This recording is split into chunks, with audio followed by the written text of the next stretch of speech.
Well, hello, friends. Mark Holmes here with my buddy Cowboy Joe Boone, as well as Joe Bear in the house. And as always, I want to thank you guys for watching, commenting, subscribing, and being part of the Joe Boone Sports Report. Without you guys, I can't make it without you guys, man. It's been so hard. Let's get open for business. And let's wake up the football gods here. Wake up here, guys.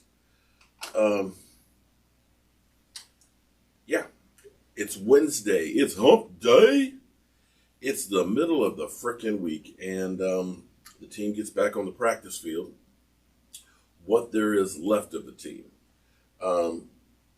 Brandon Knight, our left tackle, who actually has been playing pretty good, backup left tackle, is injured. He's out. He's going to have knee surgery. He's definitely out for this week. It's not a season ender. It's going to probably be 2 or 3 weeks.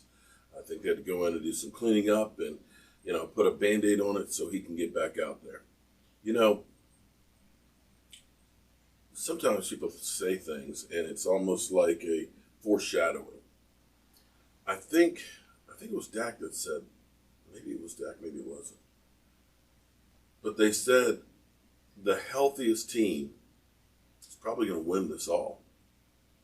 And you got to really look at this and say, yeah, when you've lost your backup left tackle, you're down to the third string tackle, you don't have a swing tackle. One of the ones you had is actually on the COVID list. And that everybody on the offensive line right now is somebody who had no idea that they would be playing. And we don't know what the case is with Zach Martin. We know that he got a concussion. We assume he's in the concussion protocol. We don't know his availability for this weekend. And we're playing against the Washington football team that does actually have a really good pass rush. I don't think we'll see Andy Dalton before a game with that same shit-eating grin that he had last week, knowing that the offensive line is terrible. And you've got Chase Young out there. Interesting thing. I saw an article. I didn't read it. I didn't open it up. I definitely will. That it's possible for the NFC East champion to only win 4 games.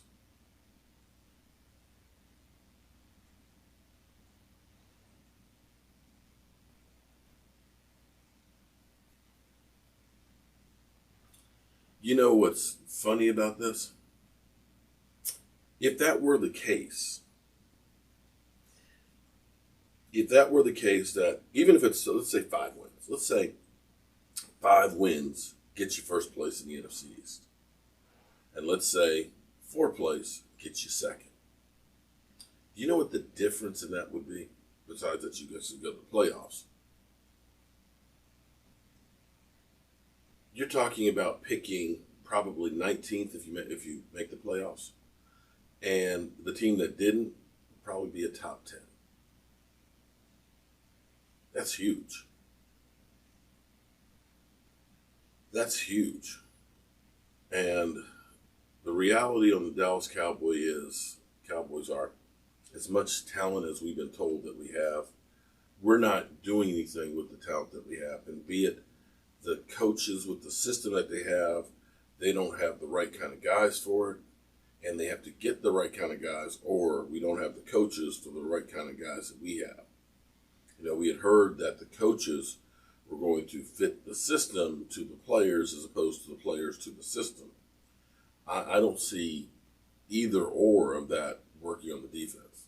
A defense which right now, giving up points, I think the 4th most through 6 games in the history of the NFL. No other way to quantify it. It's awful. And the offense can't hold on to the football. And I'm wondering, I don't want to start a rumor or anything like that, but I'm really beginning to wonder. Zeke Elliott over the last 2 years has had like 14 fumbles. More so this year already than ever before. You could take the first 6 games of all all his other years, and he's got 5 fumbles. This year already, I think he's got 5 fumbles. I'm wondering, and like I said, I don't know. I do not know. But I'm wondering if, from having COVID, it affects people differently. We talk to people that have had it, that are fans of this channel, that months later have still having effects. They say that it can mess with your organs, that you can lose, part of your lung capacity, like 25% long term, that your heart rates can be different. Some people have nerve damage and things like that. Brain fog.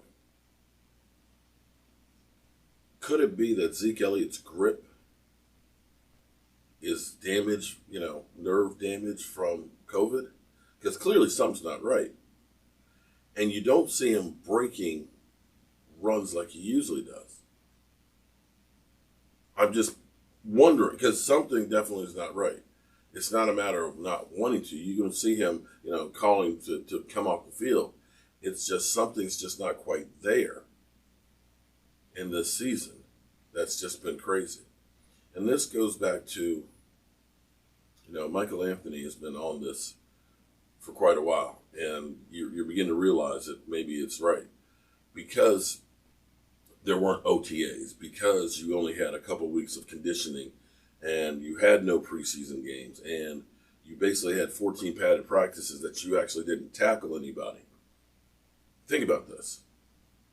There's only been 6 weeks, 6 games that you've actually gone full go. You can't go from 0 to 200 like that and not expect to have some accidents.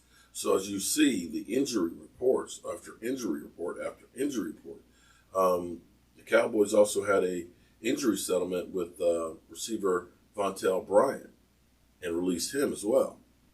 It's just like you don't even want to look at the news anymore, because it's like everybody is losing people left and right. You look at the Eagles, who they were a mess last year. It's even worse this year.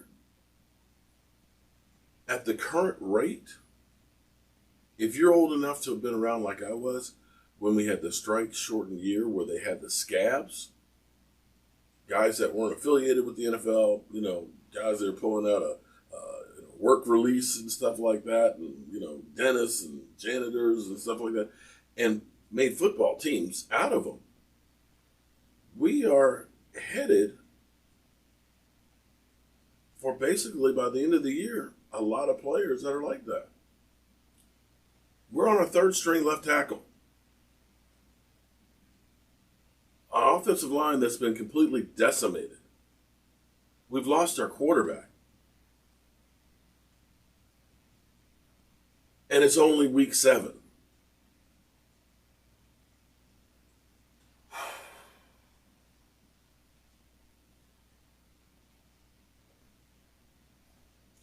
And we play the Washington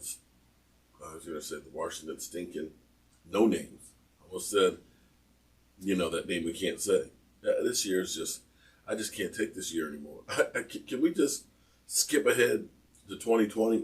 This is just, I don't even know what to say anymore. It's crazy. But I've got to go out, do some workout in the field, and possibly go down to Waynesboro today or go tomorrow, so I may be on the road. So, it's going to be just one of those days. You're pretty much up to date with everything with the Cowboys. We're injured. We look bad. And that's about it. So. Well, what happened was that second game, we got our ass kicked, or the second half. We just got our ass totally kicked. We couldn't do diddly poo offensively. We couldn't make a first down. We couldn't run the ball. We didn't try to run the ball. We couldn't complete a pass. We sucked. The second half, we sucked. We couldn't stop the run. Every time they got the ball, they went down and got points. We got our ass totally kicked in the second half. That's what it boiled down to. It was a horse performance in the second half. Horse. I'm totally embarrassed and totally ashamed. Coaching did a horrible job. The players did a horrible job. We got our ass kicked in that second half. It sucked. It stunk. Okay. All right, guys. Maybe we'll get some good news sometime today, because I'm tired of having bad news with the Dallas Cowboys. We got to start looking into the Washington football team and see where we go. Yeah. I wonder how many points Washington will score. I'll see you soon.